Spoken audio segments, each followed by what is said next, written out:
Good morning, friends. As I told you yesterday that we are going to discuss the topic origins of language, part of language and linguistics. It's actually its introduction part here.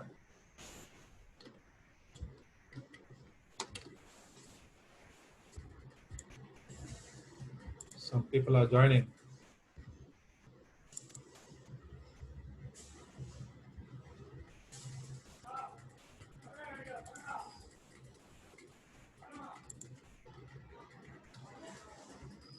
So, in this class, we're going to discuss how did the language originate and how people start to speak, and how a language is different from our animal language, how we differ from them. All those things we're going to discuss in this session. Let's begin. The first question that arises in our mind is, how did the language originate? The problem here, one cannot explain how did the language originate. No one knows when did language, when human beings started to speak.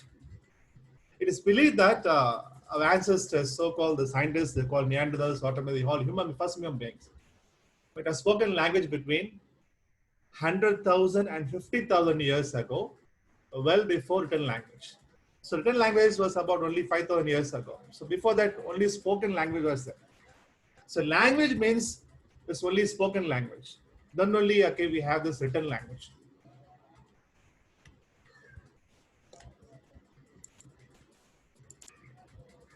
So next, what is the view of religion and the origin of language? So I have just quoted from Christianity, Hinduism, and Islam here. In the book of Genesis, it describes that God created Adam, and whatsoever Adam called every creature, that was the name thereof. That's the quote from the Bible. So according to Christians, language originated from Adam. Even Islam believes the same thing. Language came. The first human being to speak was what? Adam alayhi salam. So according to Hindu tradition, it is Saraswati, a wife of Brahma, is said to have introduced language to humanity. So only even Saraswati Puja we celebrate for education purpose, we give importance to Lord Goddess Saraswati. So about Islam, I have given a quote here from Surah Ibrahim. We never send a prophet, but with the language of his people, so that he can explain clearly to them.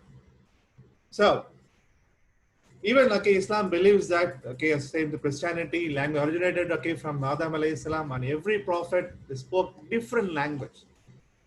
So many prophets were sent to different parts of the world. Each prophet spoke different language.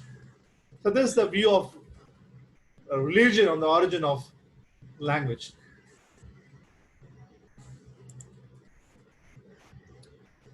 So just imagine if a child is not taught any language, what will happen to the child? Will the child speak any type of language? So we also have some type of notion, right? Let's start. We would like to experiment with something like this. Just imagine a child without a language. So those days, people experiment with this, and they came with their own results.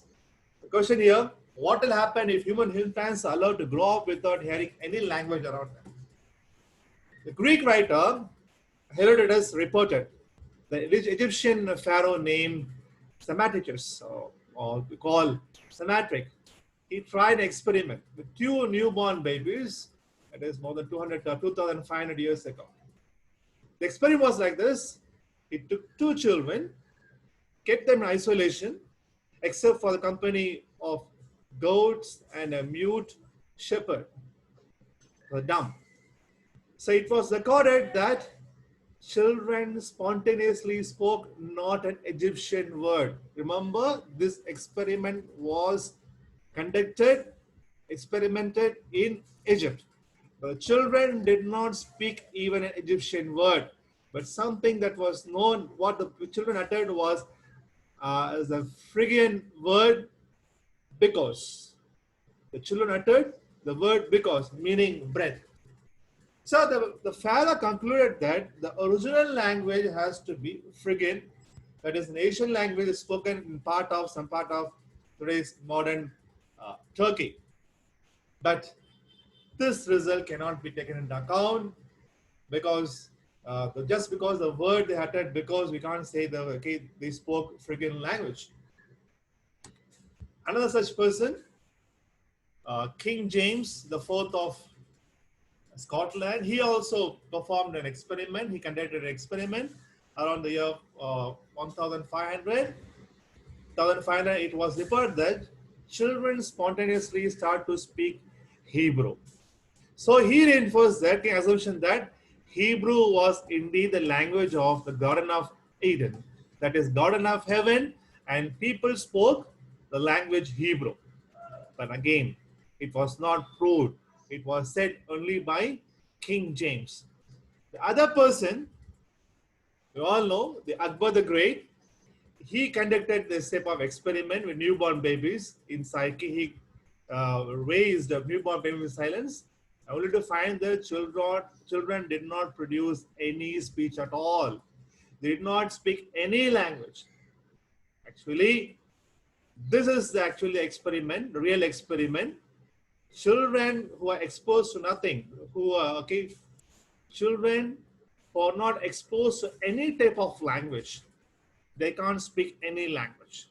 For example, we can find children at home, they speak Urdu language or Tamil language or Telugu or Malayalam, Gujarati, what it may be.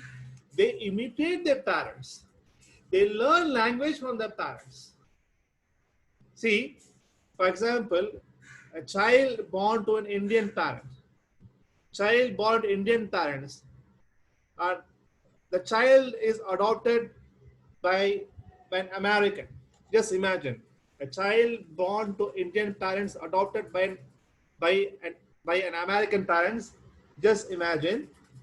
Do you think that because the child was born to Indian parent who spoke Hindi or Telugu, Urdu or Gujarati, whatever language it may be, do you think that the same child, when it's brought up by an American, do you think that the language, the child will speak Gujarati or Urdu or Tamil? No. The child will imitate the adopted parents. The child will speak English, not Tamil or Hindi. So it's not inherited. Language is not inherited.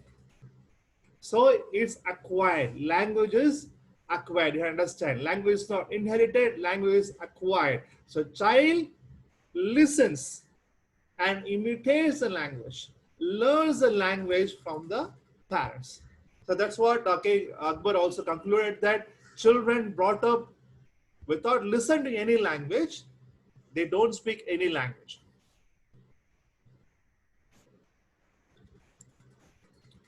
So many scientists formed theories on the origin of language. I just mentioned a few here. There are many. Just you can browse internet and you can find out.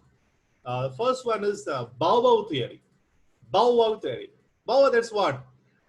That's barking of dog, sound of dog. So it is this idea that human language and vocabulary originated as a form of imitation.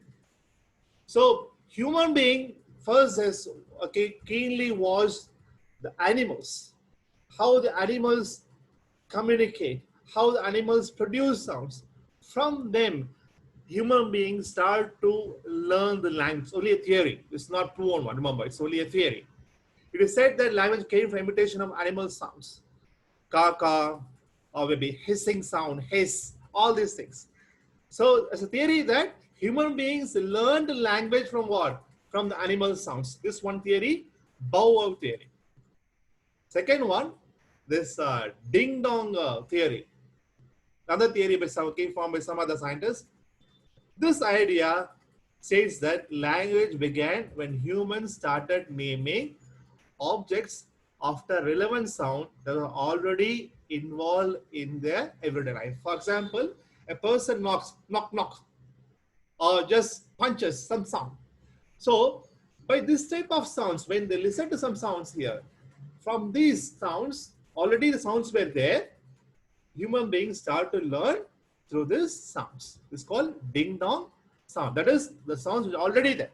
When you punch a person, or if you knock a door, if you fall down, if you just splash water, jump into water, what type of sounds those type of water creates or water makes.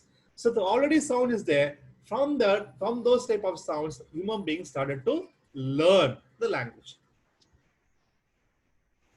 So other theory, you have a theory, a speculative theory that human language emerged from instinctive noises made by humans during physical exertion, especially when involved in collecting rhythmic labor. For example, a person uh, works out, that is, does some exercises or physical work, walks a lot, he sweats, or he has a pain. After that, he has ouch, or makes sounds that these sounds actually human beings make. All right, it may be an Indian, American, what it may be. If he has a pain, he makes sounds. All right, so some people they can conclude that the sounds emerged from the physical exertion. It's called yo theory. The other theory, the poo-poo theory. Poo-poo theory is what? The idea that speech comes from automatical vocal response to pain, fear, surprise, other emotions, or laugh. When you're afraid of something, you make noise. Am I right? When you are happy, you make some noise. So these type of noise, be a language originated from these type of noise. This is how some scientists concluded. So I just gave some few theories. There are lots of theories of the origin of language. As I already told you, no one can give a precise explanation. No one can tell that this is how the language originated. No one can explain. So now, the other question is here. Do animals communicate? Do animals communicate? Yes. The answer is yes. Animals communicate, but not like us. They don't speak. They communicate. They pass on the signals. Bees communicate. Dolphins communicate. Dogs communicate. Every animal communicates with each other, but not like us. Through signals, through some sounds, but not through vocal cords as we speak. So I just given a quote from George Jules, a prescribed text for you. You can download. It's available online. The study of language by George Jules. From that, I have taken this quote. All creatures communicate in some way, even if it is not through vocalization. However, we suspect that other creatures are not reflecting on the way they create the communicative messages or reviewing how they work or not. That is, they don't speak as we speak. We think and speak. The animals don't do that. That is, one barking dog is probably not offering advice to another barking dog along the lines of, hey, you should lower your bark to make it sound more menacing. So, that's what. Dogs just bark. They don't speak or talk as we do. They're not barking about barking. So now, the difference between animal and human communication, the other topic here. First point is duality of patterning. That is, humans have distinctive sounds called phonemes. We create v sound, b, f, j. We have these sounds. Animals don't have. And arbitrary and have no meaning. What is arbitrary? Just like that you speak. Just like you do something. But humans can string these sounds in an infinite number of ways to create meaning via words and sentences. For example, sound v. We can make sound van, f, van, b, bin, ban, bag. We can create sounds. Animals cannot do this. Other animals do not communicate by writing arbitrary sounds, which limits the number of messages they can create. This is the first difference. Second difference, creativity. New words can be invented easily. We create new words. We coin new words. All right? From other languages we borrow, but animals have evolved order for the signs to change. They communicate through signs. Now, next, third point, displacement. Humans can't talk about remote, abstract, or imaginary things that aren't happening in their immediate environments. That is, they can speak only what they know. What can they imagine? They can't speak about those things which they can't imagine. Here, animals, communication is context driven. They react to stimuli and excess. For example, if you throw a bone to a dog, it comes and what? Jumps and just what? Takes the bone. You throw something to some hen or something, hen comes and eats. You throw something, some vegetable to bird comes and eats. It's immediate response. They don't respond to sound or something of the communication. So other thing, interchangeability. Any gender of human can use the same languages. Man, woman, both can use same language. Certain communication in the animal world can only be used by one gender of that animal. For example, like a male lion is there, tiger is there, male dog is there, in male, female, all those things here. Only for male certain communication they can communicate something, female can communicate something. If you watch the Discovery Channel, the Animal World or the Animal Planet, you can find how these animals communicate. Then another, cultural transmission. Humans acquire language culturally. Words must be learned. Through culture, they learn language. But here, animals, the way the animals communicate are biological or inborn. For example, lion can roar, lion cannot bark. Dog only can bark, cannot roar. So it's inborn, biological. So next, arbitrariness. Human language is symbolic. So that is already to Robinus, random choice of speaking something. Human language is symbolic, using a set number of sounds, phonemes, characters, alphabets, which allows ideas to be recorded and preserved. The animal communication is not symbolic. So it cannot preserve ideas of the past. So we can think and we can speak.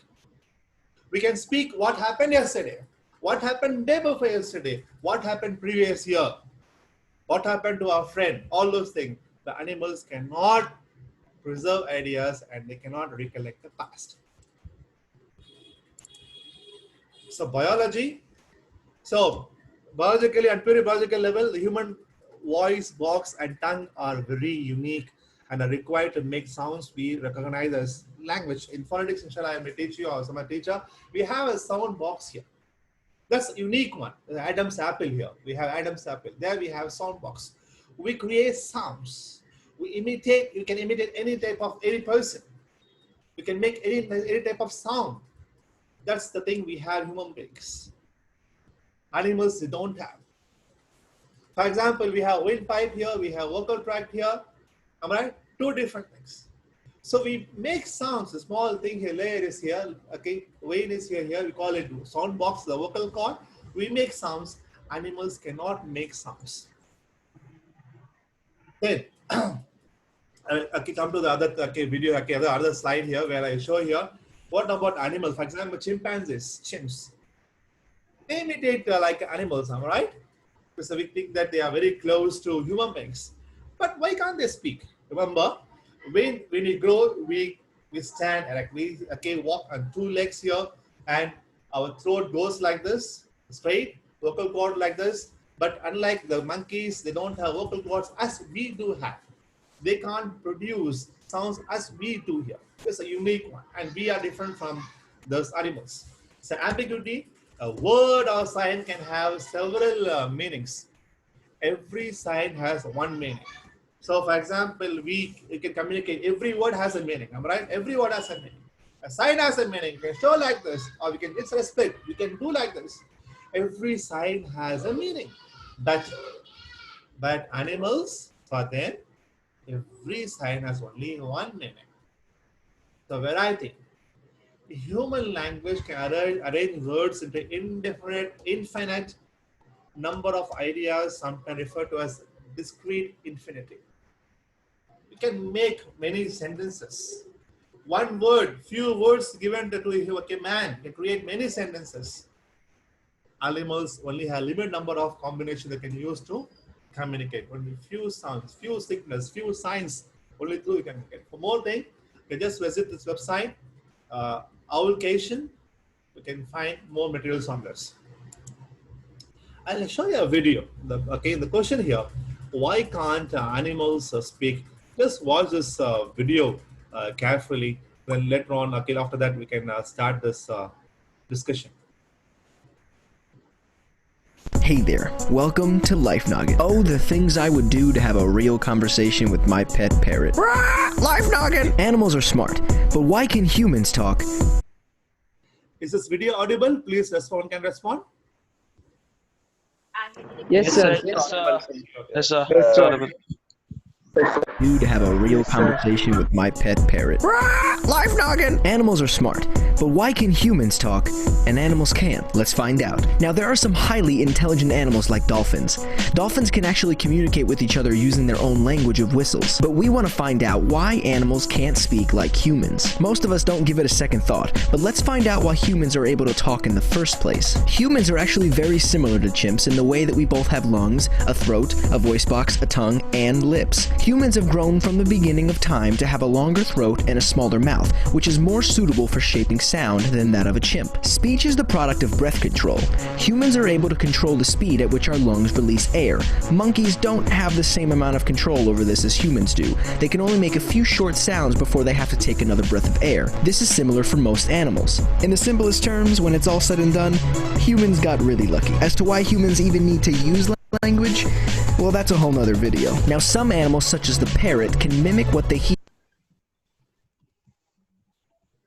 Some birds can even make sounds similar to the dialing of a telephone or a fax machine after hearing just one in action. Fun fact, parrots don't actually have vocal cords. They use muscles in their throat to direct air through their mouths to mimic the sounds they hear most often around them. While this is impressive, it's not the same as being able to talk. Another fun fact is that apes are super smart and can even learn sign language to communicate with humans. Pretty impressive, huh? Say, I wonder how I'm talking if I'm just an animation. Yeah, well, whatever. Have you ever wanted to talk to animals? What would you ask? Or tell us, what should we talk about next? Don't forget to come back every Monday for a brand new video. I'm Blocko. This has been Life Noggin. Don't forget to keep on thinking. Hey there. Welcome to Life. Okay, yeah, that's what I want to show you here.